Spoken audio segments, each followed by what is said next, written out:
अच्छा तो तोहरा अभी गाजर के विषय में पता नहीं बच्चों गाजर क्या होला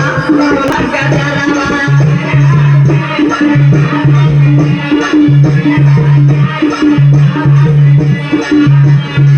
हमरो सिंगार वाला कहवा गाजरवा